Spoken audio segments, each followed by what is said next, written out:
Hey, this is Luke Basin for MMA Fancast. I'm here with the winner, an impressive submission win tonight, Noah Kiszka. Noah, thanks so much for taking a second after your win to talk to us. We're at Line Cagefighting down at Bridgeport, West Virginia. Really great venue here. You had an incredible win. Let's talk first about the first round before we get to your submission in the second round. Walk us through the first round.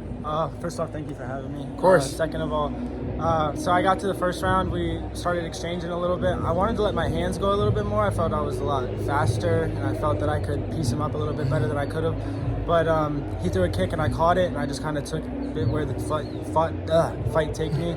But towards the end of the round, I kind of got the idea that I could dominate grappling-wise. So going into the break, I felt really good. It's almost like I didn't even fight a full round. And my coach was just like, if you feel like you can take him down and finish the fight, take him down and finish the fight.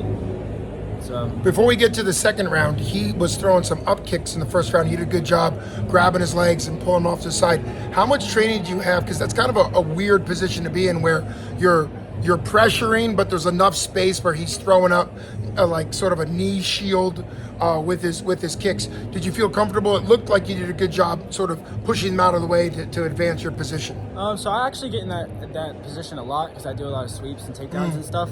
I've never been up kicked. I've never even had a up kick thrown at me. So I just heard my coaches say, control his legs, control his legs. So once I started controlling his legs, he's kind of just stopped doing it, and then I was able to transition well. But yeah, that was the first time I ever had an up kick thrown at my face. For sure. Well, I was going to say, that's a unique situation. You handled it very well because they are legal in West Virginia that, you know, eating an up kick could have definitely changed the fight, but you did a great job managing it. Walk us through the second round. You got a very impressive submission, so take us through that. I felt really good after the end of the first round, like grappling. I was looking for a submission in the first round, but I wasn't going to force anything. I could feel him using a lot of his energy in the first round.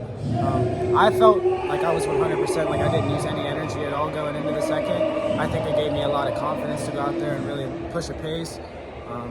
I wanted to get my striking off, but I talked to my coach in the corner. He's like, you just do what you have to do.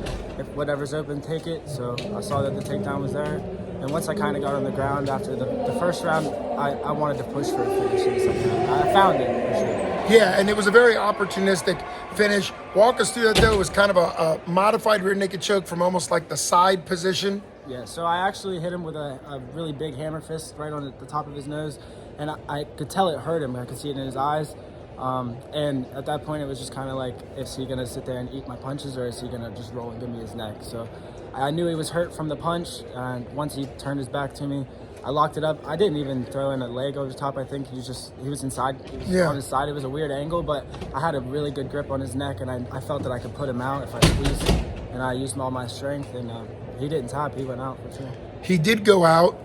Did you know he was out before Chip jumped in, or was that more of a referee stoppage for you? So no, I knew I had his neck, but I didn't know that I was really in the position to finish the choke. So I was kind of squeezing it, kind of not. I wanted to get both hooks in and really take his back, but once I really like cinched it up and squeezed it for a little bit, I figured he stopped it before he tapped, and I didn't know that he was really choked. So. Yeah, I mean, that obviously makes sense. That's why there's a referee there. It also kind of shows that sometimes you don't even need like perfect jiu-jitsu. Right. It's kind of like you put on a choke and it was effective despite some of the technique. You know, you didn't have the legs in or whatever. You're now 2-0, undefeated in MMA. You had a great hard-fought win for 247 a couple months ago. What do you want next for yourself? 2023 still has about half a year, a little bit more left. So what would you like for yourself in the rest of the year? I wanted to see how I felt after this fight. I didn't know if I was going to have to take any time off for an injury or anything like that, but I'm 100%, so we're looking at July or August. I would love to be on the 247 card. Hunter, if you hear that. There you go. But if I can't get on that one, I know there's a card in Morgantown in August, so I'm definitely just like dotting up July, August for my next fight. I want it to be a really big fight, but if I can't get any super big names, then I'm going to save that for the end of the year, and I want the biggest fight possible at the end of the year, no matter who that is. Okay, all right. Well, I can't wait to see whether it's the July card, which would be great, Brandenburg 17 at the Monroeville Convention Center, but there's also going to be a fight at the Marriott, the Waterfront Marriott in August. So either one, I hope you stay busy. I know it'll be exciting no matter what you do next fight. I'd love to see you fight for 247. But thanks so much for talking to us. Enjoy this win. It was an impressive submission win. You're not going to have a lot of fights where you take your opponent completely unconscious with with a submission. So that was really impressive. Thanks so much. Thank you for having me.